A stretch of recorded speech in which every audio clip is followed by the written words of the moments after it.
First on report. Sabarimala സ്വർണ്ണമോഷണത്തിൽ രേഖകൾ ശേഖരിച്ചു തുടങ്ങിയിരിക്കുന്നു സ്പെഷ്യൽ ഇൻവെസ്റ്റിഗേഷൻ ടീം. ദേവസ്വം വിജിലൻസിൽ നിന്ന് ഇടക്കാല റിപ്പോർട്ട് ഉൾപ്പെടെ ശേഖരിച്ചിട്ടുണ്ട്. വിജയ് മല്യ സ്വർണം പൂശിയെന്ന് തെളിയിക്കുന്ന രേഖകളും ശേഖരിച്ചിട്ടുണ്ട്. അന്വേഷണ റിപ്പോർട്ട് നാളെ ഹൈക്കോടതിയിൽ സമർപ്പിച്ചേക്കും. അതേസമയം സ്വർണ്ണമോഷണം ഉയർത്തി ഇന്നും നിയമസഭ സ്തംഭിപ്പിക്കാനാണ് പ്രതിപക്ഷത്തിന്റെ നീക്കം. സമ്മേളനം വെട്ടിച്ചുരുക്കി സഭ ഇന്ന് പിരിയാനാണ് സാധ്യത. മന്ത്രി രാജിവെക്കാതെ സഹകരിക്കേണ്ടെന്നാണ് തീരുമാനം. പത്തനംതിട്ടയിൽ ഇന്ന് കോൺഗ്രസിന്റെ വിശ്വാസ സംഗമമുണ്ട്.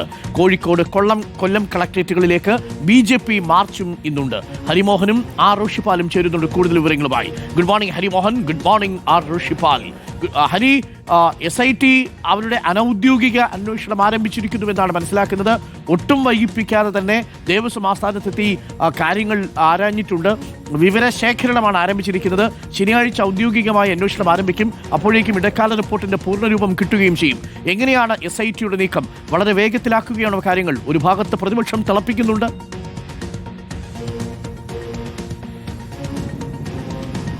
അരുൺ, തീർച്ചയായിട്ടും അതായത് അന്വേഷണത്തിന്റെ ഔദ്യോഗിക ആരംഭം ശരിക്കും ശനിയാഴ്ചയാണ് തുടങ്ങേണ്ടത്. പക്ഷേ പ്രത്യേക സംഘത്തിന്റെ അന്വേഷണം അനൌദ്യോഗികമായി ഇതിനോടകം തുടങ്ങിക്കഴിഞ്ഞു എന്നുള്ളതാണ് ഏറ്റവും പ്രധാനമായിട്ട് ഈ ഘട്ടത്തിൽ സൂചിപ്പിക്കാൻ കഴിയുന്നത്. ഇന്നലെ വൈകുന്നേരത്തോടു കൂടി തന്നെ ദേവസ്വം ബോർഡ് ആസ്ഥാനത്തെത്തിയ പ്രത്യേക അന്വേഷണ സംഘത്തിലെ 2 ഉദ്യോഗസ്ഥർ അവർ ദേവസ്വം വിജിലൻസ് SP സുനിൽകുമാറുമായി ഏറെ നേരം സംസാരിച്ചു. അതിനുശേഷം ദേവസ്വം ബോർഡ് ഉദ്യോഗസ്ഥരെ നേരിൽ കാണുകയും അവരിൽ നിന്ന് ചില രേഖകൾ വാങ്ങുകയും ചെയ്തു എന്നുള്ളതാണ് സ്ഥിരീകരിക്കാൻ കഴിയുന്ന വിവരം. അവരിൽ നിന്ന് വാങ്ങിയ രേഖകളിൽ ഈ നേരത്തെ വിജയ് മല്യ സ്വർണം പൂശിയതുമായി ബന്ധപ്പെട്ട ചില രേഖകൾ കൂടി ഉണ്ട് എന്നുള്ളതാണ്. അതായത് ദേവസ്വത്തിന്റെ മരാമത്ത് ഓഫീസിൽ നേരത്തെ സൂക്ഷിച്ചതും പിന്നീട് ദേവസ്വം വിജിലൻസിന് കൈമാറിയതുമായിട്ടുള്ള ചില രേഖകളാണത്.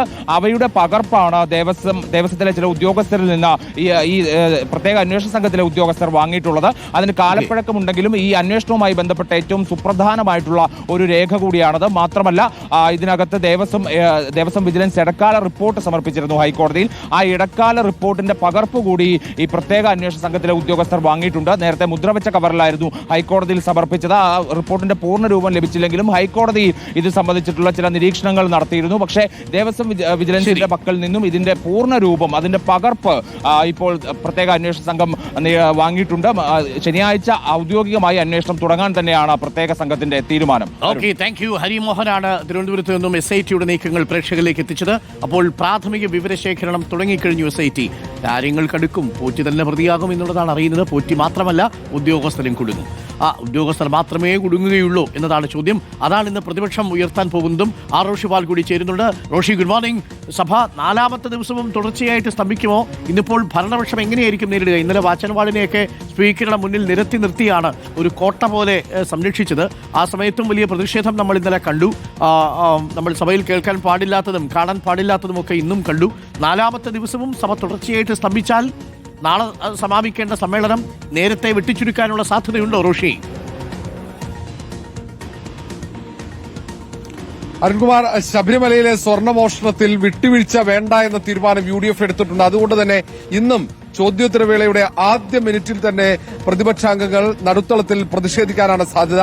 ബാനർ ഉയർത്തുമ്പോൾ അത് തടയാൻ വേണ്ടി വാച്ചൻ വാർഡന്മാർ ഇന്നും ഒരുപക്ഷെ ഡയസിന് താഴെ നിലയുറപ്പിക്കാൻ സാധ്യതയുണ്ട്. ഇന്നലെ അങ്ങനെ നിലയുറപ്പിച്ചതുകൊണ്ടാണ് സ്പീക്കറുടെ ബാനർ കൂടുതൽ സമയം സ്പീക്കറുടെ മുഖം ബാനർ വെച്ച് മറക്കാൻ സാധിക്കാതിരുന്നത്. അത് വലിയ സംഘർഷത്തിന് ഇടയാക്കി. നാടകീയ രംഗങ്ങൾ സഭയ്ക്കകത്തുണ്ടായിരുന്നു. സമാനമായ സാഹചര്യം ഇന്നും സഭയിൽ ഉണ്ടാകാൻ സാധ്യതയുണ്ട്.